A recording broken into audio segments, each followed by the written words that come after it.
بسم اللہ الرحمن الرحیم۔ ہمارا آج کا موضوع ہے داعی۔ یہ اصول الدعوہ عبد الرحمن عبد الخالق کی کتاب سے ہمارا تیسرا موضوع ہے۔ سب سے پہلے دعوت کا تعارف، مبادیات پڑھے تھے، پھر ہم نے دعوت کا منہج پڑھا تھا کل، اور آج ہم پڑھ رہے ہیں داعی کیا ہوتا ہے۔ داعی دعوت دینے والے کو کہتے ہیں، اور جیسے میں نے کل بتایا تھا کہ داعی جو ہے پوری امت بھی داعی ہے دیگر امتوں کے لیے۔ انبیاء کرام داعی تھے، علماء داعی ہوتے ہیں۔ اس کے علاوہ ہر مسلمان جو اپنے دائرے، اپنے استطاعت کے اندر دین کی دعوت پیش کر سکتا ہے، امر بالمعروف کر سکتا ہے، وہ بھی داعی ہے۔ تو داعی کے اندر دو وصف ضروری ہیں، ایک علم اور ایک عمل۔ علم پہلے نمبر پر ہے، جیسے اللہ نے فرمایا فَاعْلَمْ أَنَّهُ لَا إِلَٰهَ إِلَّا اللَّهُ، اے اللہ کے نبی جان لیں کہ اللہ کے سوا کوئی معبود نہیں۔ علم پہلے نمبر پر ہے، جیسا کہ اللہ نے فرمایا قُلْ هَٰذِهِ سَبِيلِي أَدْعُو إِلَى اللَّهِ عَلَىٰ بَصِيرَةٍ أَنَا وَمَنِ اتَّبَعَنِي۔ داعی کے اندر علم ہو، بصیرت ہو کہ کس چیز کی دعوت دینی ہے۔ اگر جہالت پر مبنی داعی ہوگا تو وہ دین کو فاسد پیش کرے گا، دین کے اندر کمزوریاں ہوں گی، انحرافات ہوں گے، دین کے اندر خرابیاں ہوں گی، کمزوریاں ہوں گی۔ تو داعی کے لیے علم سب سے پہلے نمبر پر ہے، اور علم تین ذریعوں سے حاصل ہوتا ہے، مربی سے، کتاب سے اور منہج سے۔ مربی انسان ہے، استاد ہے، اور داعی کا مربی جو ہے وہ اہل علم علماء بھی ہیں اور دعات بھی ہیں کہ جن کو دیکھ کر وہ ان جیسا داعی بننے کی کوشش کرتا ہے۔ اور اس کے علاوہ اہل سنت والجماعت، یہ ایک اصطلاح ہے، اہل سنت والجماعت سے منسلک جو علماء ہیں، دعات ہیں، وہ مربی ہیں، اساتذہ ہیں داعی کے لیے۔ اور علم کا دوسرا ذریعہ کتاب ہے۔ کتابوں میں سب سے بڑی کتاب قرآن مجید ہے، جو داعی کے لیے ضروری ہے۔ قرآن کے ذریعے ہی مجاہدہ کرنا ہے، معاشرے کے ساتھ، لوگوں کے ساتھ، الحاد کے ساتھ، کفر اور شرک کے ساتھ، سارے کا سارا مجاہدہ قرآن کے ذریعے سے ہے۔ قرآن سب سے بڑا آلہ ہے دعوت کا، تبلیغ کا، یعنی دعوت کی تیاری قرآن کے ذریعے ہوگی، جس میں ایمانیات پر بہت زیادہ بحث ہے، توحید پر ہے، آخرت پر ہے، انبیاء کے قصے ہیں۔ اور اس کے بعد جو دوسرے نمبر پر بڑی کتاب ہے وہ صحیح بخاری شریف، صحیح مسلم، سنن ابی داؤد، سنن ترمذی، یہ ساری ملا کر سیاہ ستہ، اور سیاہ ستہ کا پھر آگے خلاصہ مشکات شریف ہے، تو ریاض الصالحین ہے۔ یہ احادیث کا سب سے اہم ذخیرہ ہے۔ یہاں سے جمعے کی تیاری کرنی ہے یا دعوت کی تیاری کرنی ہے۔ اس کے بعد جو ہے اہل علم کی کتابیں، کیونکہ کتاب کے اندر لکھا ہے علوم و علماء۔ علوم میں قرآن حدیث ہے، اور دیگر علوم ہیں جو معاون علوم ہیں، جیسے عقیدہ، تزکیہ وغیرہ۔ اور علماء کے اندر جو علماء ہیں، ان میں جو پرانے علماء ہیں ان کو بھی پڑھنا چاہیے، جیسے امام ابن تیمیہ ہیں، اور امام ابن القیم ہیں، امام ابن الجوزی ہیں، اور دیگر اہل علم ہیں، امام ابن عبد البر ہیں، جن کی کتاب جامع العلم و فضل ہی ہے۔ ابن رجب کی جامع العلوم والحکم ہے، اور ابن قیم کی زاد المعاد ہے، اور اعلام الموقعین ہے، اور طریق الہجرتین ہے، اور الطرق الحکمیہ ہے۔ یہ مختلف کتابیں ہیں جو علمی کتابیں، العبودیہ ہے ابن تیمیہ کی. تو صرف قرآن حدیث کافی نہیں ہے، ساتھ علمی کتابیں پڑھنا بھی ضروری ہیں. پرانے علماء کو پڑھیں وہ بھی اچھا ہے، اگر وہ نہ پڑھ سکیں تو جدید علماء بھی پڑھ سکتے ہیں، جیسے صالح فوزان کی کتاب التوحید ہے اور اس طرح سے دیگر ہیں. اس کے بعد تیسرا جو ذریعہ ہے نا علم کا، وہ منہج ہے. منہج کہتے ہیں کہ جس چیز کی دعوت دینی ہے وہ موضوع بھی ٹھیک ہو، درست ہو، افراط تفرید سے پاک ہو، اور جو اسلوب اور ذریعہ اختیار کرنا ہے وہ بھی درست ہو، اور جو وسائل اختیار کرنے ہیں وہ بھی درست ہوں. منہج کے اندر افراط اور تفریط ہوتی ہے. بعض متساہلین ہوتے ہیں کہ وہ لوگوں کو چھوٹ دیتے ہیں، ان کو نیند دیتے ہیں، سلاتے ہیں کہ ٹھیک جا رہے ہو، کوئی حرج نہیں ہے، جیسے زندگی گزر رہی ہے اچھی گزر رہی ہے، فکر کی کوئی بات نہیں ہے. کچھ ہوتے ہیں وہ متمردین ہوتے ہیں، سرکش ہوتے ہیں، وہ لوگوں کو حد سے زیادہ برانگیختہ کرتے ہیں، جھگڑوں پر اکساتے ہیں، فتنہ پیدا کرتے ہیں، شر اور فساد پیدا کرتے ہیں، گمراہیاں پھیلاتے ہیں. تو منہج جو ہے وہ جہالت سے بھی پاک ہو اور تساہل سے بھی پاک ہو اور سختی، ناروا سختی سے بھی پاک ہو. نہ زیادہ نرمی ہو کہ آپ دین کے مسائل ہی بگاڑ دیں، نہ زیادہ سختی ہو کہ آپ حکمت سے عاری ہو جائیں. تو یہ منہج کا علم، یہ بھی علم ہے، ضروری ہے. اس کے بعد ہے موضوعات. یعنی جب آپ ذرائع دیکھ لیں گے کہ مربی، کتاب، منہج، تو اس کے بعد آپ موضوعات دیکھیں گے کہ اسلام کا جامع تعارف جس میں زیادہ واضح ہو، آسان ہو، وہ آپ پڑھیں. جیسے منہاج المسلم ہے، وہ اسلام کا جامع تعارف ہے. اسی طرح سے ایمان اور عقیدے پر جو اختصاصی کتابیں ہیں وہ آپ پڑھیں تاکہ آپ ایمان کے ماہر ہو جائیں، کیونکہ آج اس وقت سب سے بڑی لڑائی الحاد کے ساتھ ہے. الحاد اور ایمان کی جنگ ہے آپس میں. الحاد سے ساری برائیاں، خرابیاں پیدا ہوتی ہیں، اور ایمان سے ساری خوبیاں، نیکیاں پیدا ہوتی ہیں. ایمان سے استقامت پیدا ہوتی ہے اور الحاد سے فحشی، بے حیائی، شہوت اور من مانی اور آزاد خیالی پیدا ہوتی ہے. تو اس لیے ایمان اور عقیدے پر جو علمی کتابیں ہوں وہ آپ پڑھیں. اسی طرح تزکیہ نفس پر جو اہم علمی کتابیں ہوں وہ آپ پڑھیں، جیسا کہ اس نے کچھ بتائی بھی ہیں، ابن رجب کی، ابن عبد البر کی، اور ابن قیم کی، امام ابن تیمیہ کی. تو اس کے بعد ہے داعی کا عمل. داعی کا عمل یہ ہے کہ داعی کے علم سے زیادہ لوگ داعی کے عمل سے متاثر ہوتے ہیں. جب کوئی داعی کسی جگہ پر پہنچتا ہے تو لوگ اس کے بارے میں پوچھتے ہیں کہ اس کا مزاج کیسا ہے. لوگ بتاتے ہیں کہ جی با کردار ہے، با اخلاق ہے، اس کی شہرت ایسی ہے، یہ سنجیدہ ہے، یہ مزاحیہ ہے، یہ سیاست پر بولتا ہے، یہ آخرت پر بولتا ہے. یعنی آپ کا کردار آپ کے علم سے پہلے پہنچ جاتا ہے لوگوں کے پاس. تو سیرت جتنا اثر کرتی ہے اتنا علم اثر نہیں کرتا، آپ کی زبان اثر نہیں کرتی. اگر آپ کے بارے میں ایک منفی بات لوگوں تک پہنچ جائے تو آپ کے علم کا وہ اثر آدھا بھی نہیں رہے گا. لوگ کہیں گے بولتا تو بہت اچھا ہے لیکن اس کا اخلاق نہیں ہے، کردار نہیں ہے.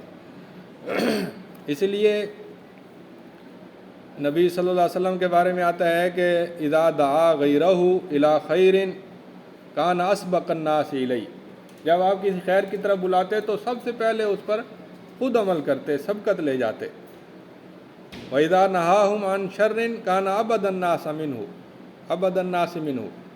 جب آپ کسی شر سے روکتے تو آپ سب سے زیادہ خود اس سے دور ہونے والے ہوتے. اور صحیح بخاری اور صحیح مسلم شریف کی حدیث ہے کہ قیامت کے دن ایک شخص کو لایا جائے گا، اس کی انتڑیاں اس کے پیٹ سے باہر نکلی ہوں گی اور وہ انتڑیوں کے ارد گرد ایسے گھوم رہا ہوگا جیسے جانور گدھا گھومتا ہے. جہنم والے اس کے ارد گرد اکٹھے ہو جائیں گے اور پوچھیں گے کہ یہ کیا ہے، تو ہمیں بڑی نیکیوں کا حکم دیتا تھا اور برائیوں سے روکتا تھا۔ تو وہ کہے گا کہ میں تمہیں تو حکم دیتا تھا لیکن خود عمل نہیں کرتا تھا۔ یہ صحیح بخاری اور صحیح مسلم کی حدیث ہے۔ اور اللہ تعالیٰ بھی فرماتے ہیں کہ یا ایھا الذین آمنوا لم تقولون ما لا تفعلون کبر مقتا عند اللہ ان تقولوا ما لا تفعلون۔ اسی لیے علم کے ساتھ ساتھ عمل ضروری ہے۔ بعض لوگ ہوتے ہیں علم میں قاصر ہوتے ہیں، لیکن ان کا سیرت، ان کا کردار، ان کے اخلاق فاضلہ، ان کے نیک اعمال ایسے ہوتے ہیں لوگ ان سے محبت کرتے ہیں، اگرچہ ان کا علم تھوڑا ہوتا ہے۔ تو عمل کے اندر جو دوسری چیز ہے وہ ہے کہ آپ کی نیت کیا ہے، آپ دعوت کیوں دینا چاہتے ہیں، آپ کا مقصد کیا ہے، سب سے بڑا مقصد کیا ہے، دوسرے درجے کا مقصد کیا ہے۔ تو اگر آپ کا مقصد ہے کہ لوگوں کی اصلاح ہو، دین کا پرچم بلند ہو، اللہ تعالیٰ راضی ہوں اور لوگ جہنم سے بچ جائیں، لوگ نیکیوں کی طرف آ جائیں، لوگ اللہ کے قریب ہو جائیں، اگر یہ مقصد ہو تو یہ اپنی نیت کی اصلاح کریں کہ اس کو مزید بہتر کریں، اس پر جم جائیں، اس کو صاف ستھرا کریں۔ اور اگر نیت کے اندر خرابی ہے کہ مثلاً آپ کی خواہش ہے شعوری یا لاشعوری طور پر کہ آپ چاہتے ہیں کہ میری واہ واہ ہو، میری عزت بنے، میری ٹھاٹھ باٹ ہو اور نمود اور نمائش ہو، تو پھر آپ کا اجر کم ہو جائے گا یا ضائع ہو جائے گا۔ اسی لیے جتنے نبی آئے ہیں نا ان سب نے کہا ہے قُلْ مَا أَسْأَلُكُمْ عَلَيْهِ مِنْ أَجْرٍ وَمَا أَنَا مِنَ الْمُتَكَلِّفِينَ۔ نہ تو میں اجرت مانگتا ہوں تم لوگوں سے جن کو میں دعوت دے رہا ہوں، اور نہ ہی میں تکلف کرنے والوں میں سے ہوں کہ میں تمہیں دعوت دوں اور میرا دل اس پہ مطمئن نہ ہو اور میں خود مزے کروں، ایسا نہیں ہے۔ تکلف کہتے ہیں کہ میں زبردستی کا داعی نہیں ہوں، میں دل و جان سے آپ کو دعوت دے رہا ہوں۔ یہاں پر ایک سوال اٹھتا ہے کہ جی جب ہم دعوت دیں تو پھر دعوت کی اجرت لینا جائز ہے ناجائز ہے؟ بات سمجھ آ رہی ہے؟ تو یہ نقطہ سمجھیں، یہاں پر تو نہیں لکھا انہوں نے عبد الرحمن عبد الخالق نے، لیکن میں آپ کو زبانی سمجھا دیتا ہوں۔ جن کو دعوت دینی ہے نا ان سے کبھی نہیں کچھ مانگنا، جن کو دعوت دینی ہے، جن کی اصلاح کرنی ہے، جو آپ کی خدمت جو کریں گے وہ انتظامیہ وہ الگ ہوگی۔ سمجھ آ رہی ہے بات کی؟ جمعے کی اجرت ہے یا تعلیم کی اجرت ہے، مثلا میں تعلیم دینے آیا ہوا ہوں، میں آپ سے تو نہیں مانگوں گا نا، اگر آپ سے مانگوں گا تو پھر وقار ختم ہو جائے گا۔ البتہ انتظامیہ سے لے سکتا ہوں، کوئی حرج نہیں ہے اس میں۔ تو اسی لیے جتنے نبی آئے ہیں انہوں نے اپنے ساتھیوں سے تو کچھ ہدیہ وغیرہ تحائف لیے ہیں، لیکن کافروں سے ہرگز نہیں لیے۔ جن کو دعوت دینی ہے ان کو تو اس نیت سے دعوت دینی ہے کہ ان کی اصلاح ہو جائے۔ اس لیے سب سے پہلے جو کامیابی کا راز ہے وہ نیت ہے، اور دعوت کی مقبولیت کا جو راز ہے وہ نیت ہے۔ نیت درست ہوگی تو سارے کام درست ہوں گے، اگر اخلاص ہوگا تو دعوت کے نتائج بھی نکلیں گے اور دعوت کی کامیابی پیدا ہوگی۔ تو عبداللہ بن مبارک کہتے ہیں کہ میں نے اپنے استاد سے پوچھا کہ سلف صالحین جو تھے ان کی کلام میں تو بڑا اثر ہوتا تھا اور بڑے لوگوں کو فائدہ ہوتا تھا، لیکن ہم دعوت دیتے ہیں ہماری کلام میں اتنا اثر نہیں، لوگوں پر کوئی اثر ہی نہیں ہوتا۔ انہوں نے جواب دیا بڑا زبردست، کہتے ہیں کہ جو ہمارے اسلاف جو تھے جب وہ کلام کرتے تھے تو وہ اسلام کی عزت اور لوگوں کی نجات اور اللہ رحمان کی رضا کے لیے بات کرتے تھے۔ جو بھی زبان سے بات نکالتے مقصد ہوتا کہ اسلام کو عزت نصیب ہو، اللہ راضی ہو جائے اور لوگوں کی نجات ہو جائے۔ اور ہم جو کلام کرتے ہیں، ہماری جو بھی بات ہوتی ہے اس میں مقصد ہوتا ہے کہ ہماری عزت بن جائے، ہمیں دنیا حاصل ہو جائے، اور ہمارے سامنے جو مخلوق بیٹھی ہے یہ ہم سے راضی ہو جائے۔ جب یہ مقصد ہو تو پھر اس کا فائدہ نہیں ہوگا۔ اس لیے دعات کی بھی اقسام ہیں، کچھ نور علم پھیلاتے ہیں، اور کچھ وہ ہوتے ہیں جو عہدوں اور مناصب کے پیروکار خواہش مند ہوتے ہیں، اور کچھ وہ ہوتے ہیں جو رخصتیں دیتے ہیں، ہیلے بہانے کرتے ہیں، ضعیف حدیثیں سناتے ہیں اور کمزور باتیں کرتے ہیں، خرافات پھیلاتے ہیں۔ یہ ضروری ہے کہ دعوت کا اجر کی نیت کی جائے اور اپنے آپ کو مخلص بنایا جائے۔ تیسری جو چیز ہے وہ ہے صبر۔ جب بھی دعوت دیں گے تو اذیت دی جائے گی۔ ایسا کبھی نہیں ہوا کہ داعی کو اذیت نہ ہو۔ اذیت کی اقسام ہیں۔ کم از کم قسم یہ ہے کہ ہو سکتا ہے کہ آپ کی بات توجہ سے نہ سنیں، آپ سلام کریں آپ کو جواب ہی نہ دیں، ہو سکتا ہے کہ کوئی جملہ اچھال دیں، مختلف قسم کی، ہو سکتا ہے خطاب اور گفتگو کے دوران کچھ لوگ بول پڑیں، ہم نے نہیں بات سنی، کچھ اٹھ کر چلے جائیں۔ تو یہ مختلف قسم کی اذیتیں ہیں۔ جب بھی کوئی داعی دعوت دیتا ہے، لم یاتی رجل قط بما جئت به الا عودیہ، نبی صلی اللہ علیہ وسلم فرماتے ہیں، بخاری اور مسلم کی حدیث ہے، کہ جو بات میں لے کر آیا ہوں، یعنی توحید اور آخرت اور دین اور اخلاق، جو بات میں لے کر آیا ہوں، یہ بات جس نے بھی پیش کی ہے اس کے ساتھ دشمنی کی گئی ہے۔ اور سورۃ العصر میں بھی آتا ہے، وَتَوَاصَوْا بِالْحَقِّ وَتَوَاصَوْا بِالصَّبْرِ، جب بھی حق کی وصیت کریں گے تو اذیت ہوگی اور صبر بھی کرنا پڑے گا۔ تو اشد الناس بلاء الانبیاء ثم الامثل فالامثل، اور اللہ نے اپنے نبی کو بھی فرمایا، حضرت لقمان علیہ السلام نے اپنے بیٹے کو کہا، وَاصْبِرْ عَلَىٰ مَا أَصَابَكَ وَأْمُرْ بِالْمَعْرُوفِ وَانْهَ عَنِ الْمُنكَرِ وَاصْبِرْ عَلَىٰ مَا أَصَابَكَ۔ اور نبی صلی اللہ علیہ وسلم کو جو اذیتیں دی گئیں، ان میں ایک اذیت یہ تھی کہ آپ اور آپ کے ساتھیوں کے بارے میں کہا گیا کہ لَئِن رَجَعْنَا إِلَى الْمَدِينَةِ لَيُخْرِجَنَّ الْأَعَزُّ مِنْهَا الْأَذَلَّ، کہ جب ہم مدینے جائیں گے تو عزت دار ذلیل لوگوں کو نکال دیں گے۔ نعوذ باللہ، یہ صحابہ اور نبی صلی اللہ علیہ وسلم کے بارے میں کہا گیا، اور یہ بھی کہا گیا کہ ہوا اذن، یہ تو کان کا بڑا کچا ہے، جو بھی بات کریں مان لیتا ہے۔ حضرت موسیٰ علیہ السلام کو بھی بڑی تکلیفیں دی گئیں۔ تو تکلیفوں پر صبر کرنا یہ داعی کے لیے ضروری ہے۔ بعض اوقات دشمنی بھی پیدا ہو جاتی ہے۔ دشمنی ایک تو ہوتی ہے کہ ناعاقبت اندیشی سے دشمنی پیدا ہو گئی، کہ آپ کے منہج میں کمزوری ہے، آپ حکمت سے بات ہی نہیں کرتے، تو دشمنی پیدا ہو گئی۔ اس دشمنی پر تو آپ کو اجر و ثواب نہیں ملے گا، کیونکہ آپ نے منہج کی پیروی نہیں کی، آپ نے تکفیر تشدد کا راہ اختیار کیا۔ ایک دشمنی وہ ہے کہ آپ نے تمام حکمت اور علم اور احوال کی رعایت کرتے ہوئے، مسالے کی رعایت کرتے ہوئے آپ نے بات کی، پھر بھی کوئی نہ کوئی بدماش اٹھ کھڑا ہوا اور آپ کے پیچھے پڑ گیا، اس پر آپ کو اجر و ثواب ملے گا۔ تو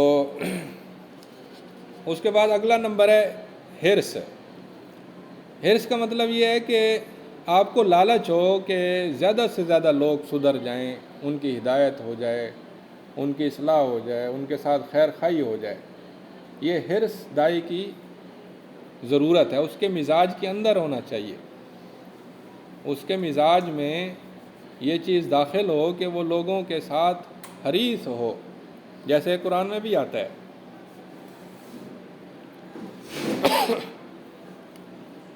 اللہ فرماتے ہیں وَلَعَلَّكَ بَاخِعٌ نَفْسَكَ عَلَىٰ آثَارِهِمْ إِن لَّمْ يُؤْمِنُوا بِهَٰذَا الْحَدِيثِ آسَفًا۔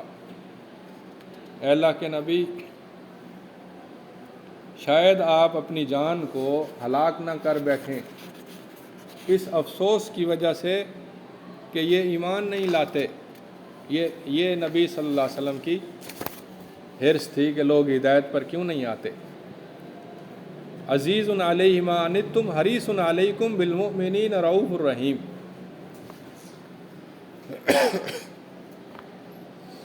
تو یہ ضروری ہے کہ آپ لوگوں کی ہدایت کے حریص بنیں۔